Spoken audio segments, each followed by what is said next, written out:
વિદ્યાર્થી મિત્રો કેમ છો? વેલ, તો સરસ મજાના આપણે વાંડરવાલ્સ આકર્ષણ બળ બહુ મસ્ત મજાના જોયા છે લાસ્ટ લેક્ચરની અંદર, અને એના વિશે સંપૂર્ણ અભ્યાસ પણ કર્યો છે. અને આઈ હોપ કે હવે તમને કોઈ પ્રોબ્લેમ હશે નહીં. હવે જે અમુક ટોપિક શીખવાના છે, આપણે શીખવા છે મેઇન વાયુના નિયમો, બરાબર છે. પણ આજે હું વાયુના નિયમો પર જવા માટે વાયુની લાક્ષણિકતા, બરાબર છે, કયા કયા તત્વ તમારા વાયુ છે એની વાત કરીશું. બીજી વાત કે ભાઈ તમારા જે તત્વો છે એ તત્વો ગતિ કરતા હોય છે. એ શું કરતા હોય છે? ગતિ કરતા હોય છે. ત્યારે કઈ કઈ પરિસ્થિતિ એના પર અસર કરતી હોય છે. તો એમાંથી સૌથી પહેલું આવે છે ઉષ્મીય ઉર્જા. શું સૌથી પહેલા આવે છે બેટા? ઉષ્મીય ઉર્જા વિશે અભ્યાસ કરીએ જરા. ઉષ્મીય ઉર્જા લાસ્ટ લેક્ચરની અંદર તો આપણે વાંડરવાલ્સ આકર્ષણ બળો જોયા છે, બરાબર, અને હાઇડ્રોજન બળની પણ વાત કરી નાખી છે. ઉષ્મીય ઉર્જા શું છે? તો કે ભાઈ તમારા અણુઓ ગતિમાં હોય અને ગતિના કારણે જે ઉર્જા ઉત્પન્ન થાય, અણુ કે પરમાણુઓ ગતિમાં હોય અને ગતિને કારણે ઉર્જા ઉત્પન્ન થાય તેને ઉષ્મીય ઉર્જા કહે છે. અણુ કે પરમાણુઓની ગતિના કારણે ઉત્પન્ન થતી ઉર્જાને શું કહે છે? ઉષ્મીય ઉર્જા કહે છે. કેવી ઉર્જા કહે છે બેટા? ઉષ્મીય ઉર્જા તરીકે ઓળખવામાં આવે છે અણુ કે પરમાણુની ગતિના કારણે ઉત્પન્ન થતી ઉર્જા. હવે સમજો કે કોઈ એક વાયુનો અણુ છે, એક સતત ગતિમાં હોય છે, આપણે બહુ સારી રીતે જાણીએ છીએ. તો ગતિમાં હોય એ દરમિયાન શું થાય? ગરમ થાય. એ દરમિયાન પાત્ર છે તો પાત્ર ગરમ થશે. હું તમને એવું કહું છું ભાઈ, સિમ્પલ, તમે કોઈ પણ એક પેન્ડલ છે, એ સ્થિર અવસ્થામાં હોય ત્યારે કેવું હોય? ઠંડુ હોય. પછી તમે એને સતત ફેરવશો, સતત ફેરવશો, થોડા સમય પછી એને અડશો ને તો એ કેવું દેખાશે તમને? ગરમ થઈ ગયેલું. એટલે કેવો અનુભવ હશે? ગરમ. તો આ ગરમી એની પાસે આવી ક્યાંથી? તો કે એને ગતિમાં હોવાને કારણે એની અંદરથી ઉષ્મા ઉત્પન્ન થઈ. આ ઉષ્મા જે ઉત્પન્ન થાય છે એને આપણે શું કહીએ છીએ? ઉષ્મીય ઉર્જા. અણુની ગતિના, અણુ કે પરમાણુની ગતિના કારણે ઉત્પન્ન થતી ઉર્જાને ઉષ્મીય ઉર્જા તરીકે ઓળખવામાં આવે છે. હવે આનો આધાર શેના પર હોય છે? તેનો આધાર તાપમાન પર રહેલો હોય છે.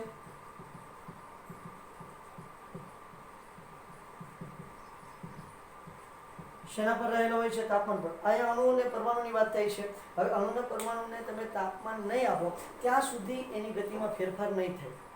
ત્યાં સુધી એની ગતિમાં ફેરફાર નહીં થાય. તો આ જે ઉષ્મીય ઉર્જા ઉત્પન્ન થાય છે એનો મેઇન આધાર કોણ છે? તો એનો મેઇન આધાર છે તમારું તાપમાન. હું તમને એમ કહું છું કે ચલો છે, અહીં એક પાત્રની અંદર વાયુ ભરેલું છે, બરોબર છે, એના અણુઓ ગતિમાં હશે, નો ડાઉટ, પહેલેથી થોડા ગતિમાં હશે.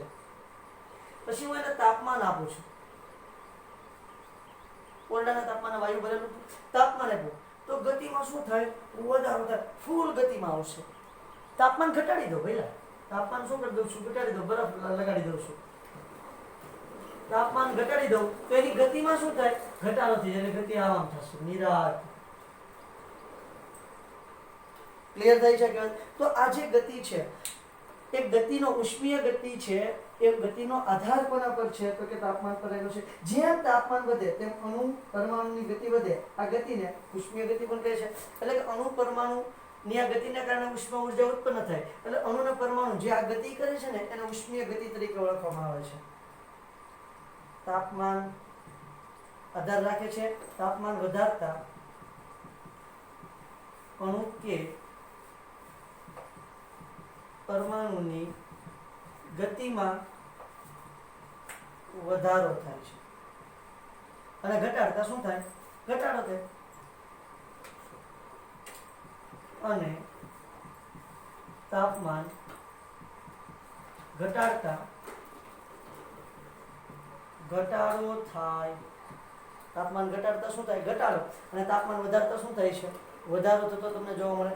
વેલ, ત્યાર પછીની વાત જુઓ તો કે જેમ તમે તાપમાનમાં ફેરફાર કરો એમ અણુની ગતિમાં ફેરફાર થાય. તો આ ગતિને ઉષ્મીય ગતિ કહે છે. અણુની તાપમાન પર આધારિત ગતિને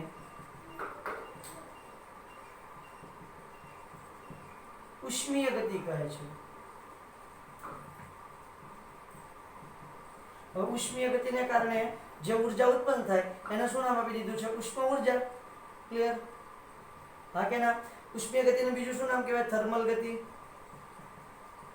ઉષ્મીય ગતિને ઇંગ્લિશમાં શું કહેવાય? થર્મલ ગતિ. અણુ તાપમાન પર આધારિત ગતિને અણુની તાપમાન પર આધારિત ગતિને શું કહે છે? ઉષ્મીય ગતિ તરીકે ઓળખવામાં આવે છે. હવે અહીંયા ઘટના મજા આવી છે. આંતર આણ્વીય આકર્ષણ બળ હોય, આ બે અણુ વચ્ચેનું આંતર આણ્વીય આકર્ષણ બળ હોય, એ અણુને નજીક લાવવાનો પ્રયત્ન કરશે. અને જે ઉષ્મીય ગતિ છે, એ ઉષ્મીય ગતિ શું કરશે? તો કે અણુને એકબીજાથી દૂર લઈ જવાનો પ્રયત્ન કરશે. બે વિરુદ્ધ કામ કરે છે. અહીં આંતર આણ્વીય આકર્ષણ બળ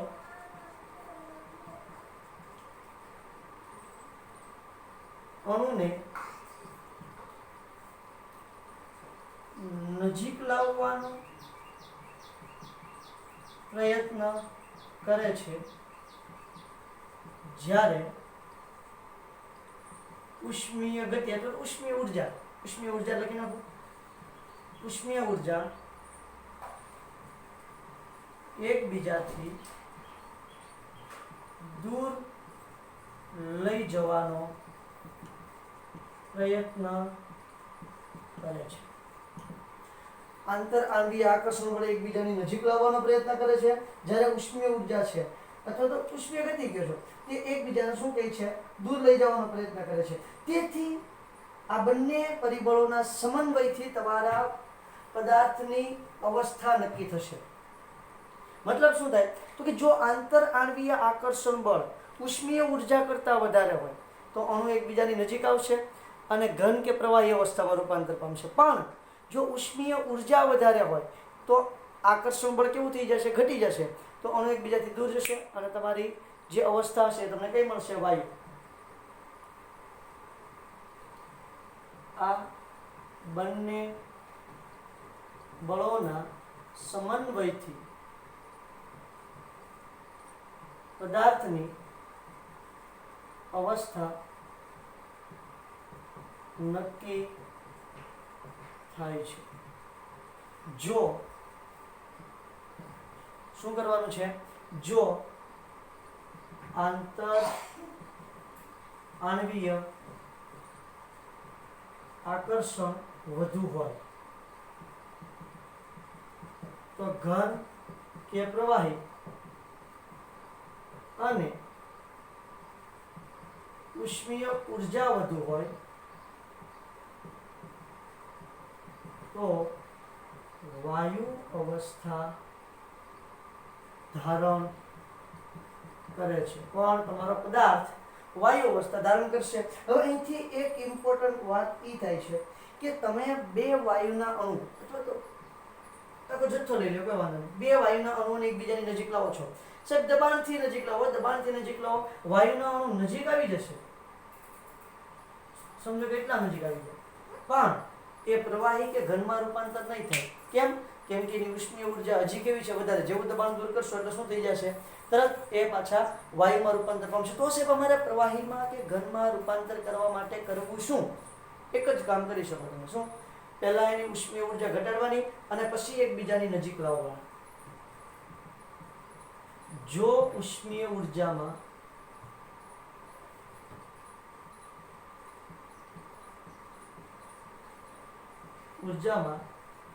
ઘટાડો કરવામાં ન આવે તો અણુઓને એકબીજાની નજીક લાવવા છતાં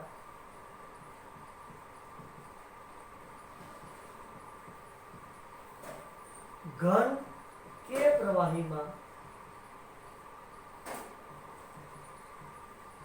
રૂપાંતર કરી શકાતા નથી. ક્લિયર થાય છે?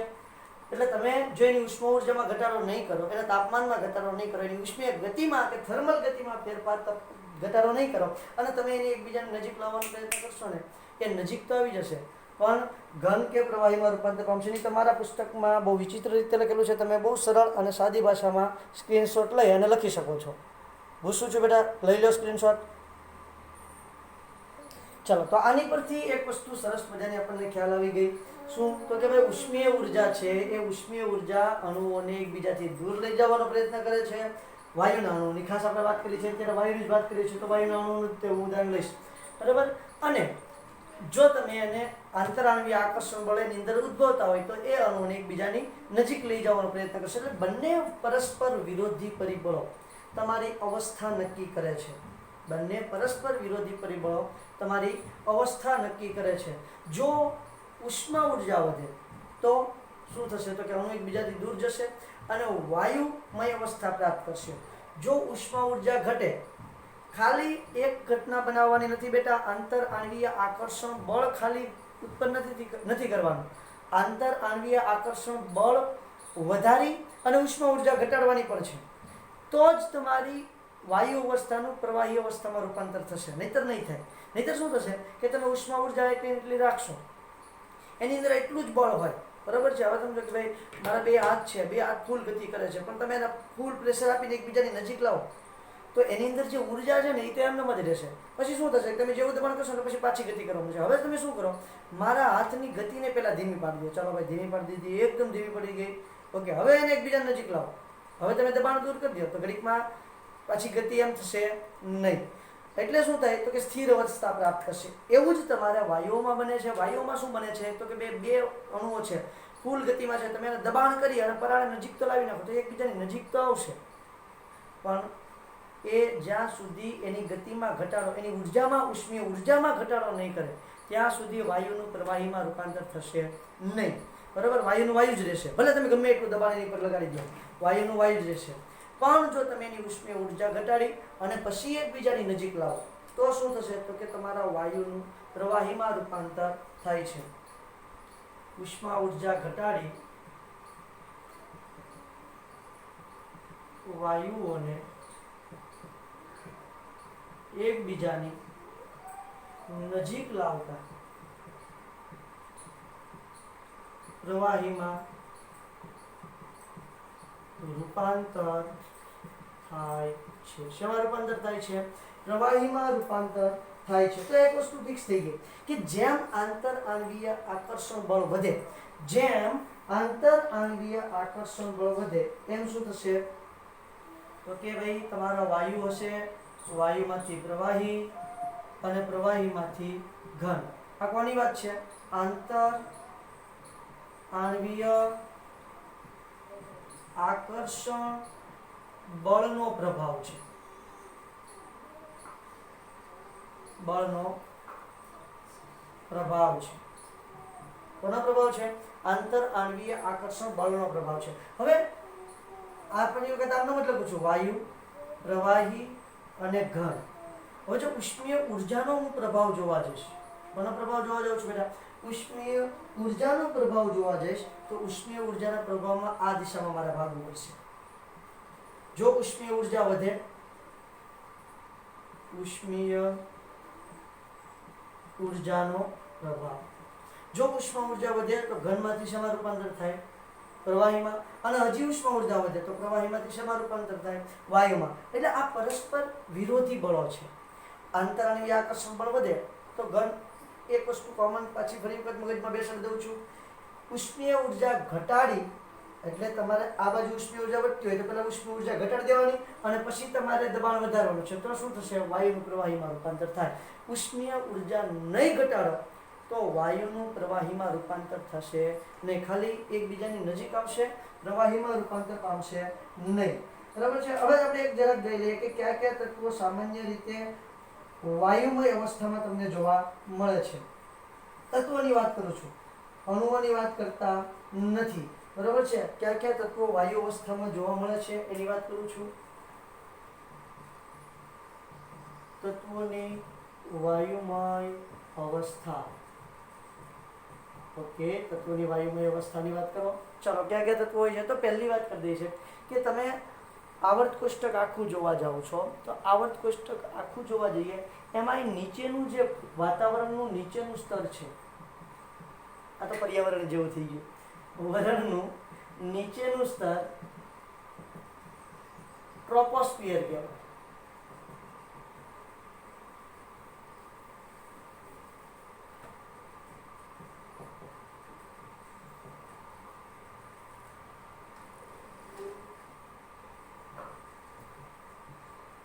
ક્યુ સ્ફિયર કહેવાય, ટ્રોપોસ્ફિયર તરીકે ઓળખવામાં આવે છે. એની અંદર તમે જોવા જાઓ તો ટ્રોપોસ્ફિયરમાં O2 N2 CO2 અને બાષ્પ આ ખાસ પ્રમાણમાં તમને જોવા મળશે. કોણ કોણ? O2 N2 CO2 અને પાણીની બાષ્પ આ તમારા વાતાવરણમાં ટ્રોપોસ્ફિયરમાં હોય છે. વાતાવરણને કારણે નુકસાનકારક વિકિરણોથી રક્ષણ મળે છે, એ પણ આપણને ખબર છે. એમાં તો તમારું ઓઝોન હોય O3 છે, એ શું કરે છે તો કે ભાઈ જે કિરણો છે પારજાંબલી યુવી કિરણો, આમાં નામ જ આપી દઉં છું, યુવી કિરણોથી રક્ષણ આપે છે. હવે ક્યાં ક્યાં તત્વો છે જે વાયુમય અવસ્થામાં છે? તો એક તો H હાઇડ્રોજન પરમાણુ છે, એ કેવી અવસ્થામાં તમને જોવા મળશે? વાયુ અવસ્થામાં. એને સામાન્ય રીતે આવર્ત કોષ્ટકની મધ્યમાં લખું છું, પણ અહીંયા પહેલા સમૂહમાં લખું છું, સમૂહ 1 માં. બરાબર? અહીંયા ઉપર સમૂહનો નંબર આપું અને નીચે તત્વો લખું છું, સમૂહ અને તત્વો. પહેલા સમૂહનું કોણ? હાઇડ્રોજન. 15મા સમૂહનું નાઇટ્રોજન. બીજા કોઈ તત્વ વાયુ અવસ્થામાં નહીં હોય. 16મા સમૂહનું ઓક્સિજન. બરાબર છે? 16મા સમૂહનું ઓક્સિજન તત્વ છે. 17મો સમૂહ છે એનું ફ્લોરિન અને ક્લોરિન. બ્રોમિન છે કેવા સ્વરૂપમાં છે? પ્રવાહી સ્વરૂપમાં. અને આયોડિન છે કેવા સ્વરૂપમાં છે? તમને ઘન સ્વરૂપમાં જોવા મળશે. સમૂહ 18 ના તત્વો લેવા જાઓ. Helium, neon, argon, krypton, xenon અને રેડોન. એટલા તત્વો જે છે આ તમારા કયા સ્વરૂપમાં તમને જોવા મળશે? વાયુમય સ્વરૂપમાં જોવા મળશે. કેટલા થયા છે? 1 2 3 4 5 6 7 8 9 10 11 તત્વો ટોટલ વાયુમય અવસ્થામાં આવર્ત કોષ્ટકમાં છે. બરાબર? નવા શોધાણા છે એની અહીંયા વાત નથી કરી છે. બરાબર? એની અહીંયા વાત કરવાની અત્યારે આપણે જરૂર પણ નથી. એ તો જ્યારે નવો સિલેબસ ચેન્જ થશે ત્યારે આપણે એની વાતો કરશું. અત્યારે 11 તત્વો શું છે તો કે ભાઈ મસ્ત મજાના વાયુમય અવસ્થામાં તમારા આવર્ત કોષ્ટકની અંદર તમને જોવા મળે છે. આ જે વાયુઓ છે આ વાયુમય તત્વોની લાક્ષણિકતાની મારે વાત કરવી છે. કોની વાત કરવી છે? વાયુમય તત્વોની લાક્ષણિકતાની વાત કરવી છે. થોડીક લાક્ષણિક જે તમે જાણો છો ઓલરેડી, તમે સારી રીતે જાણો છો. માત્ર અહીંયા શું છે તો કે ભાઈ તમને એ લાક્ષણિકતાઓ લખીને દેખાડવાની છે. બરોબર? વાયુની લાક્ષણિકતા.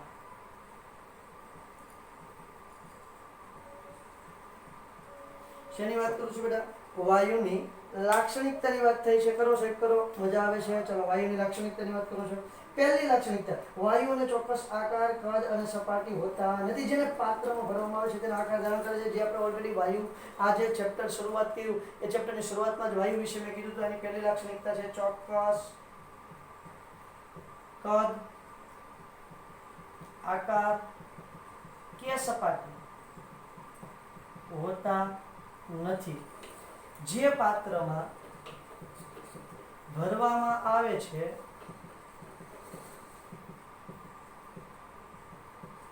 તેનો આકાર અને કદ ધારણ કરે છે. જે પાત્રમાં ભરો એ પાત્રનો આકાર અને પાત્રનું કદ ધારણ કરી લે છે. વાત નંબર 2, વાયુઓ સંકોચનનો ગુણધર્મ ધરાવતો હોવાથી તેના પર દબાણ તેમજ તાપમાનની અસર થતી હોય છે. વાયુઓ સંકોચનનો ગુણધર્મ ધરાવે છે. સંકોચનનો મતલબ કેવો તો કે ભાઈ આખું પાત્ર છે, આ પાત્રની અંદર વાયુઓ છૂટાછવાયા ગોઠવાયેલા છે. હવે એના પર જો દબાણ લગાડવામાં આવે તો આ વાયુઓ ભેગા પણ થઈ જાય. હજી દબાણ લગાડો તો વાયુઓ એટલા બધા ભેગા થઈ જાય છે. ક્યાં એટલું કદ હતું, ક્યાં સંકોચન પામીને એટલું થઈ ગયું. એટલે વાયુઓ સંકોચનનો ગુણધર્મ ધરાવે છે. સંકોચનનો ગુણધર્મ ધરાવે છે. તેથી દબાણ અને તાપમાનની અસર થાય છે. બરાબર છે? તાપમાનની અસરમાં શું થાય? સમજો કે ભાઈ વાયુઓનું કદ એટલું છે બાપુ, અને તમે એને તાપમાન આપો તો વાયુઓનું કદ જે એટલું થઈ જાય. હજી તમે તાપમાન આપશો એટલે શું થાય તો કે એની ઉષ્મીય ગતિમાં વધારો થાય, વાયુના અણુ એકબીજાથી શું થશે? દૂર થશે. એટલે તાપમાન અને દબાણ બંનેની અસર તમને વાયુમાં જોવા મળશે. વાયુના અણુઓની દરેક દિશામાં એક સરખું દબાણ ઉત્પન્ન કરે છે અને દરેક દિશામાં એક સરખી રીતે પ્રસરણ પામે છે. એનો ગુણધર્મ છે, એની લાક્ષણિકતા તો લાક્ષણિકતા છે. દરેક દિશામાં એક સરખું દબાણ ઉત્પન્ન કરે છે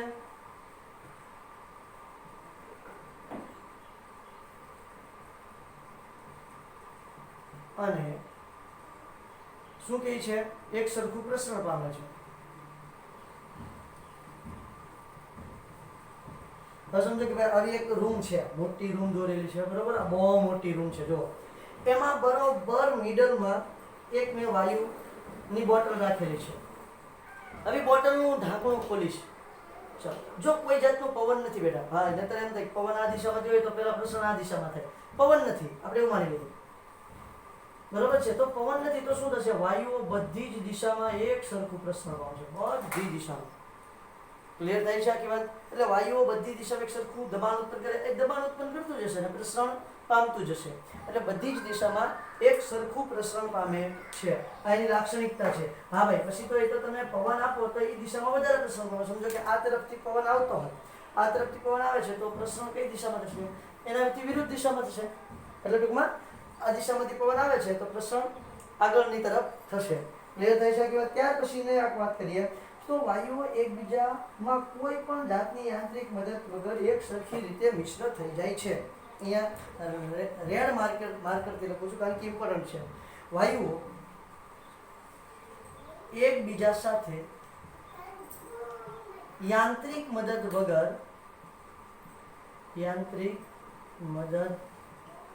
વગર શું થઈ જાય છે, એકબીજામાં મિશ્ર થઈ જાય છે. એકબીજા સાથે લખેલું છે ઓલરેડી, તો ખાલી મિશ્ર થઈ જાય છે એવું લખી દઉં છું. મિશ્ર થાય છે. શું થાય છે બેટા? મિશ્ર થાય છે. વાયુઓ એકબીજા સાથે યાંત્રિક મદદ વગર મિશ્ર થઈ જાય. મતલબ કે સમજો કે ભાઈ અહીંયા તમારું ઓક્સિજન છે, બરોબર. આ ઓક્સિજનના અણુઓ છે. હવે અહીંયા હજી દોરી દઉં છું, અહીંયા હજી દોરી દઉં છું. હવે આની અંદર હું નાઇટ્રોજન નાખી શું નાખવાનું છું, નાઇટ્રોજન. તો નાઇટ્રોજનના અણુ આની અંદર એની મેળામાં ગોઠવાઈ જશે. તમારે કોઈ દબાણ બબાણ આપવાનું નથી. આવું કેમ થાય, પ્રશ્ન એ છે. તો વાયુના અણુઓ છે એ ઓલરેડી કેવા ગોઠવાયેલા હોય, એકબીજાથી દૂર ગોઠવાયેલા હોય. હવે દૂર ગોઠવાયેલા હોય એટલે એની વચ્ચે શું હશે, જગ્યા છે. એટલે બીજો કોઈ વાયુ તમે ઉમેરશો તો આ વચ્ચેની જગ્યા છે એમાં ગોઠવાઈ જશે. સિમ્પલ, બરાબર છે. એટલે શું થઈ જાય તો કે ભાઈ તમારા વાયુઓ યાંત્રિક મદદ વગર શું થઈ જાય, એકબીજામાં મિશ્ર થઈ જાય છે. આખી વાત સમજાય છે. કારણ કે એ વાયુની વચ્ચે વાયુના અણુ વચ્ચે જગ્યા જેટલી હોય છે કે બીજા વાયુના અણુઓ એની વચ્ચે આરામથી સમાઈ શકે. એટલા માટે કોઈ યાંત્રિક મદદની જરૂર નથી પડતી. હવે તમારે બે પ્રવાહી હોય અથવા તો બે ઘન પદાર્થ હોય, બે ઘન પદાર્થને મિશ્ર કરવો હોય તો શું થાય, જુઓ તમે વિચારી લો શું ઘટના બનશે. તે અણુઓ એકબીજા નજીક હશે, બીજો કોઈ ઘન પદાર્થ એની ઉપર મૂકો તો શું થઈ જાય, એ ઘન પદાર્થ બીજો તમે મૂકશો ને તો એની ઉપર ગોઠવાઈ જશે, મિશ્ર ન થાય. આ રીતે પણ મિશ્ર થાય નહીં. હવે શું કરવું પડે તો કે તમારે એને ગરમ કરી પીગાળવું પડે, એના અણુઓ છૂટા પડે, પછી એના અણુઓ એકબીજા સાથે મિશ્ર થાય, નહીતર મિશ્ર થાય નહીં. એટલે આ રીતે થઈ જશે. ગરમ કરશો એટલે શું થશે, અણુઓ છૂટા પડશે એટલે આ રીતે મિશ્ર થશે. બતાવું કઈ રીતે મિશ્ર થાય તે.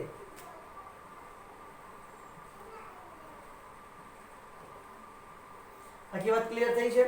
ઓકે, ચલો. તો આ રીતે સરસ મજાના તમારા વાયુઓ જે છે એકબીજા સાથે યાંત્રિક મદદ વગર મિશ્ર થાય છે. અને લાસ્ટ, ઘન અને પ્રવાહીની ઘનતા કરતા વાયુની ઘનતા ઓછી હોય છે. ઘન અને પ્રવાહીની ઘનતા કરતા વાયુની ઘનતા ઓછી હોય છે. બરોબર. આવું શા માટે થાય, પેલા લખી નાખું છું પછી દર્શાવું છું. પાંચમો મુદ્દો, ઘન અને પ્રવાહી કરતા વાયુની ઘનતા ઓછી હોય છે. આ બધી લાક્ષણિકતાઓ તમારા વાયુની અંદર જોવા મળે. હવે વાયુની અંદર આ લાક્ષણિકતા શેના કારણે જોવા મળે છે, વાયુની અંદર આ બધી લાક્ષણિકતાઓ શેના કારણે જોવા મળે છે, અહીંયા છેલ્લે દેખાશે, જરા કેમેરામાં જોઈ લો બેટા, બરાબર, સમાઈ જશે વિધાન. વાયુઓમાં આ લાક્ષણિકતા